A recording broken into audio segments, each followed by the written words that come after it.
Once upon a time, the consensus among the educated minds of our home planet was that Earth was flat.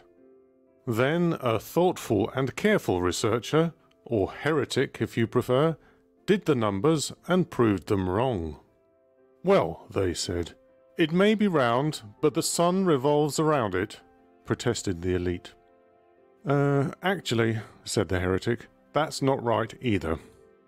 Earth revolves around the sun, and by the way, so do all the other planets in our solar system, and there's more of them than we all thought.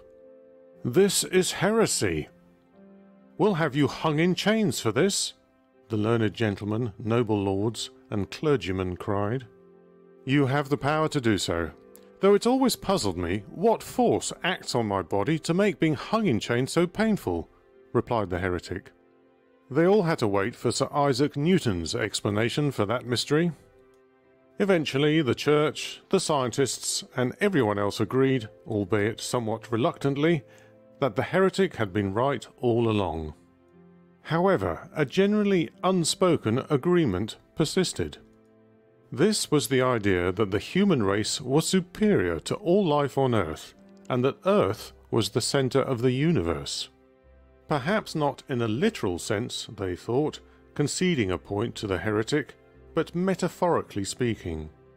This time, it was not only the scientists, but also the science fiction writers and the general public who argued against this arrogance. Look, they said, here's us, here's our solar system, and here is our galaxy. There are billions of stars in each galaxy, and billions of galaxies. Not only that, but the universe is expanding, and it's all been going on for a long, long time. So if we're here, fanning around with our rudimentary technology after a few thousand years, imagine how far life might have evolved on other planets. Imagine if another civilization had managed to work out that war was indeed good for absolutely nothing. And imagine if they'd also realized that polluting their world and depleting all its natural resources was the quickest way to oblivion. And just imagine if they'd managed to crack the conundrum of interstellar travel and dropped by now and then to see what sort of mess we're making of planet Earth. One of Arthur C Clarke's most frequently repeated quotes, and the third of what's become known as Clarke's 3 laws, is, "Any sufficiently advanced technology is indistinguishable from magic." Now let's imagine we've travelled back in time a mere 400 years to Stuart England, carrying with us our smartphones and tablets. We present ourselves to the most open-minded and best educated people we can find, and try to explain how these handheld devices work and what they do. We show them the apps, how to send an email or browse the web, and of course, how to take selfies. How far do you think we would get before our hosts gave up in frustration, or worse, decided we were practitioners of the black arts, and had us thrown into prison to be tried and convicted of being in league with the devil? Now let's consider another scenario, in which representatives from a civilization thousands of years older than our own, and thus possessing sufficiently advanced technology, started to make appearances in the skies around our planet.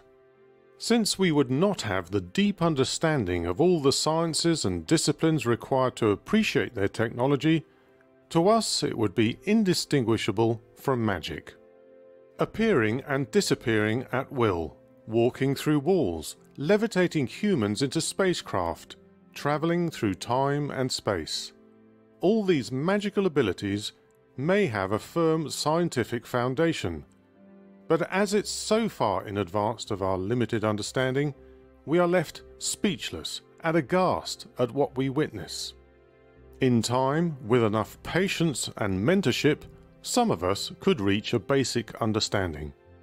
But just as 17th century Englishmen would never live long enough to develop their education to the extent that they could reach a deep understanding of early 21st century technology, nor can we realistically hope to do likewise for technology that may be thousands or tens of thousands of years in advance of our own.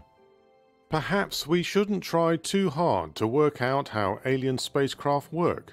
unless we have the engineering background of people like Bob Lazar, and instead just enjoy the experience and listen with open minds to what our visitors have to tell us. Keep watching the skies. To rule out any identifiable and known phenomena, watch my video, How to See a UFO, How to Identify a UFO, and What to Do when you spot a UFO. Thanks for watching. Leave me a like and a comment, share this video, and subscribe to my channel for the next on this topic.